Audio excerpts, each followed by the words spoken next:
Անդրանիկ Կարենի Մկրտչյանը բժիշկ մաշկաբան է, որի մասնագիտական ուղին սկիզբ է առել բժշկական ընտանիքում։ Բժշկությունը նրա ընտանիքում փոխանցվել է սերնդեսերունդ, եւ պապը, եւ հայրը բժիշկներ են եղել, ձևավորելով այն արժեքներն ու պատասխանատվությունը, որոնք այսօր շարունակում են արտացոլվել նրա մասնագիտական գործունեության մեջ։ Ավարտելով Երևանի պետական բժշկական համալսարանը, այնուհետև կլինիկական օրդինատուրա անցնելով Սեչենովի անվան Մոսկվայի առաջին պետական բժշկական համալսարանում, նա բժշկությունը կառուցել է գիտական մտածողության եւ շարունակական հետազոտությունների հիման վրա։ Տարիներ շարունակ Անդրանիկ Մկրտչյանն իր մասնագիտական գործունեության կարևոր ուղղություններից է դարձրել մաշկային հիվանդությունների, հատկապես պսորիազի առաջացման մեխանիզմների, ընթացքի եւ բուժման արդյունավետ մեթոդների ուսումնասիրությունը։ Ես տարիներ շարունակ լուրջ հետազոտություններ եմ կատարել պսորիազի, էկզեմայի, ատոպիկ դերմատիտի եւ մի շարք այլ մաշկային հիվանդությունների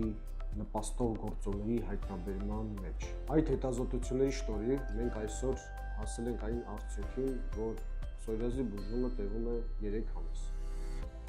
Բժշկի մասնագիտական գործունեության հիմնական ուղղություններն են պսորիազի, էկզեմայի, ատոպիկ դերմատիտի, ալերգիկ եւ սնկային մաշկային հիվանդությունների, էսթետիկ, երիտասարդացնող պրոցեդուրաները, ինչպես նաեւ մազաթափության ախտորոշումն ու բուժումը։ Նա հաջողությամբ համադրում է բուժման ներքին եւ արտաքին մեթոդները, յուրաքանչյուր բուժառուի կլինիկական առանձնահատկություններին համապատասխան, ապահովելով բարձր արդյունավետություն։ Տարիների հաջողված բուժական փորձը, գիտահետազոտական մոտեցումը եւ բուժառուների նկատմամբ պատասխանատու վերաբերմունքը նրան դարձրել են լայն ճանաչում եւ վստահություն վայելող մասնագետ, որի գործունեության հիմքում միշտ եղել է մեկ նպատակ՝ ապահովել արդյունավետ, անվտանգ եւ երկարաժամկետ բուժական արդյունք, ինչի շնորհիվ բժիշկը վայելում է մեծ ճանաչում ամբողջ աշխարհում։